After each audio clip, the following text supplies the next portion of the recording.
नमस्कार, मैं हूं आपके साथ मयंक। तो देखिए, बड़ी खबर आ रही है ईरान से। ईरान का जंगी जहाज शाहिद मेहदवी अब वापस ईरान पहुंच चुका है और ये ईरान की नौसेना के लिए एक बड़ी और अहम भूमिका निभा सकता है। देखिए, पिछले 57 दिनों से ये जो शाहिद मेहदवी है, वॉरशिप है, जंगी जहाज है ईरान का, ये पिछले 57 दिनों से बाहर था, ईरान से दूर था। और ब्रिक्स देशों में जो एक्सरसाइज हुई, नेवल एक्सरसाइज हुई, जिसमें रशिया के वॉरशिप शामिल थे, चाइना के शामिल थे, उनके साथ हिस्सा लेने के लिए ये गया हुआ था। और अब 57 दिनों बाद ये लौट के वापस ईरान पहुंच गया है। अब इसकी जो खासियत है, देखिए, कई एक्सपर्ट से बता रहे हैं, जिस तरह से अमेरिका के 2 एयरक्राफ्ट कैरियर जो हैं, वो अब्राहम लिंकन और गिब्राल्टर फोर्ट जो है, बेहद करीब है ईरान के। अब उनको टक्कर देने में अगर कोई अहम भूमिका निभा सकता है, सबसे बड़ी भूमिका निभा सकता है, तो वह है ईरान का शाहिद मेहदवी जो जंगी जहाज़ है। अब हम इसकी खास बात बताएं,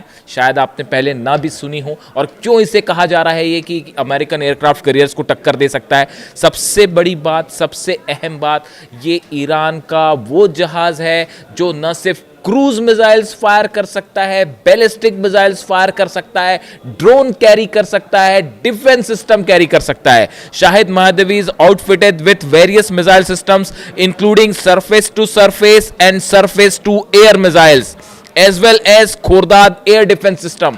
देखिए, 3 खास बातें इसकी। ये सरफेस टू सरफेस मिसाइल्स इससे फायर हो सकती हैं, surface to air missiles fire हो सकती हैं, और खोरदाद डिफेंस सिस्टम अपने साथ कैरी कर सकता है।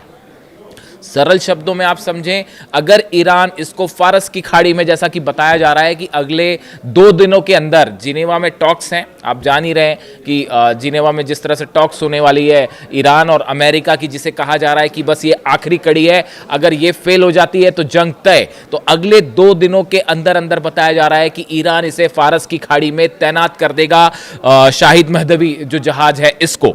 अब इसमें देखिए, सबसे जो इसकी बड़ी खास बात है कि इसमें खोरदाद जो डिफेंस सिस्टम है ईरान का, वो मिसाइल्स पे लगी हुई है। यानी अगर इसे फारस की खाड़ी में भेज दिया जाए तो जो अमेरिकन जहाज आएंगे हमला करने के लिए, प्लेन्स आएंगे, ये उनको भी निशाना बना सकता है। यानी इससे वो मिसाइल्स तो फायर हो ही रही हैं जो कि एंटी चिप मिसाइल्स हैं, वो तो फायर होगी, लेकिन इसमें चूंकि डिफेंस सिस्टम भी इनबिल्ट है, यानी फारस की खाड़ी से ईरान आने वाले जहाज़ों को गिरा सकता है। यानी ईरान पर हमला करने के लिए जो जहाज़ बढ़ेंगे, उसको पहले इससे मुकाबला करना पड़ेगा, और ईरान की मेनलैंड से काफ़ी दूर ईरान इन्हें इंटरसेप्ट कर पाएगा। One of the ship's most notable feature is ability to launch ballistic missiles। यानी न सिर्फ क्रूज मिसाइल्स अपने साथ कैरी कर रहा है, बल्कि इससे बैलिस्टिक मिसाइल्स भी फायर हो सकती हैं। इसीलिए इसे इतना खतरनाक जहाज माना जाता है ईरान का, कि इसमें क्रूज मिसाइल्स भी हैं, बैलिस्टिक मिसाइल्स भी है। अब आगे देखिए, जो और खबरें छप रही हैं अलग अलग, मैं आपको वो बता रहा हूं। It's combination of cruise and ballistic missile capabilities, air defence systems, drone and aviation capabilities, advance radar and ability to carry combat vessels has transformed it into a multi-purpose floating base and deterrent। कहा यह गया है, इसमें देखिए कि मैंने आपको defence system की तो बात की, इसके साथ ही इसमें बेहद एडवांस रडार भी लगा हुआ है। ये रडार जो है वो एक ऐसा रडार है जो एक पर्टिकुलर दायरे में, बताया जा रहा है कि 200 किलोमीटर तक अगर कोई भी किसी तरह की मिसाइल ईरान के करीब आ रही है, कोई फाइटर जेट ईरान के करीब आ रहा है, कोई ड्रोन ईरान के करीब आ रहा है, तो तुरंत सिग्नल दे के अलर्ट कर देगा ईरान को। यानी एक जहाज़ पर देखिए, ये बिल्कुल उसी तरह की तर्ज पे है जैसे कि अब्राहम लिंकन है या गिब्राल्टर फोर्ट है।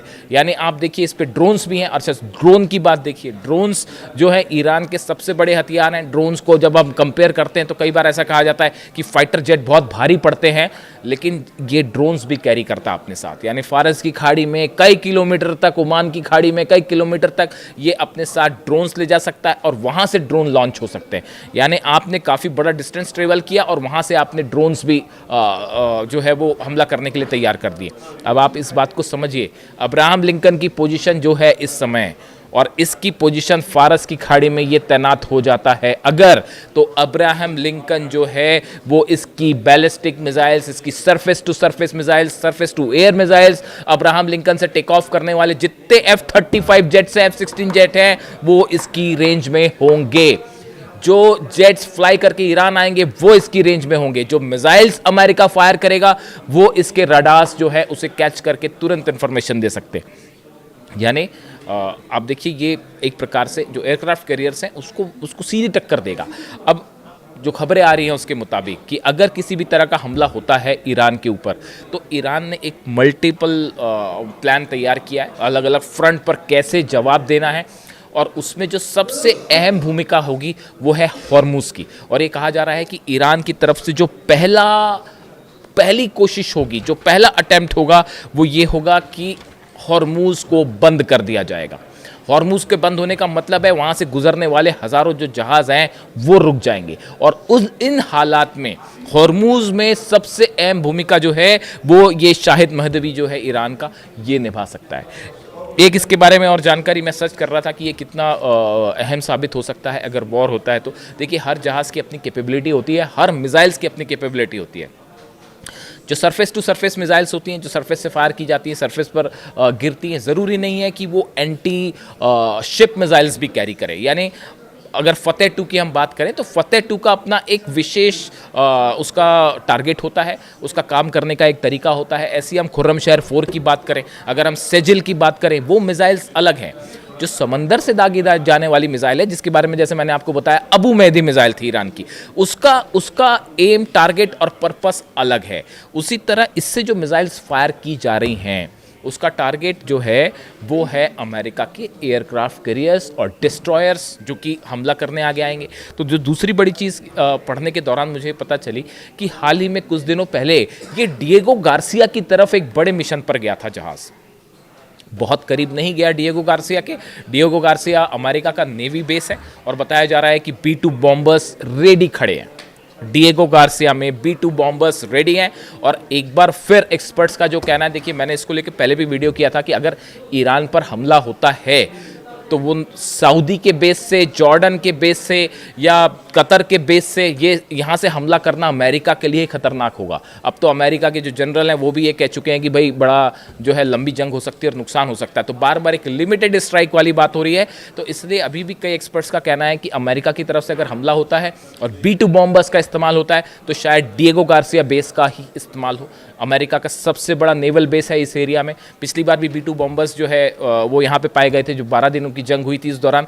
हालांकि जो हमले हुए थे वो अमेरिका से फ्लाई करते हुए आए थे, लेकिन इस बार फिर से ये कहा जा रहा है कि डिएगो गार्सिया से जो हमला हो सकता है। और ये जो जहाज है शाहिद महदवी, ये डिएगो गार्सिया के बेहद करीब एक मिशन पर गया था ईरान की तरफ से, कई दिनों तक वहां रहा भी और उसके बाद वापस लौट के आया। ये ईरान ने समंदर में अपनी ताकत दिखाई थी इस जहाज़ के जरिए कि डिएगो गार्सिया अगर आपका बेस है तो डिएगो गार्सिया तक हमारा जो जहाज़ है वो भी जा सकता है। ये मैसेज गया था अमेरिका तक और पूरी दुनिया तक।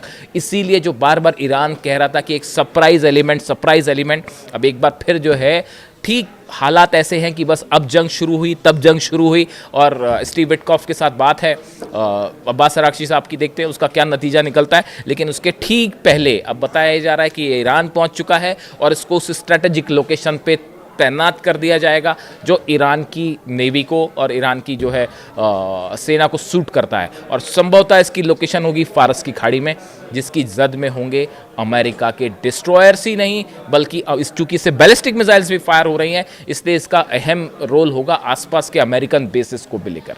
अब देखते हैं क्या निकल के आता है ईरान अमेरिका की बातचीत को लेकर। लेकिन फिलहाल इस शाहिद महदवी का ईरान वापस पहुंचना ईरान के जंगी बेड़े में एक बड़ा इजाफा माना जा रहा है। इससे जुड़ा जो भी अपडेट होगा आप तक पहुंचाऊंगा। वीडियो कैसा लगा कमेंट करके ज़रूर बताइए। Thank you so much.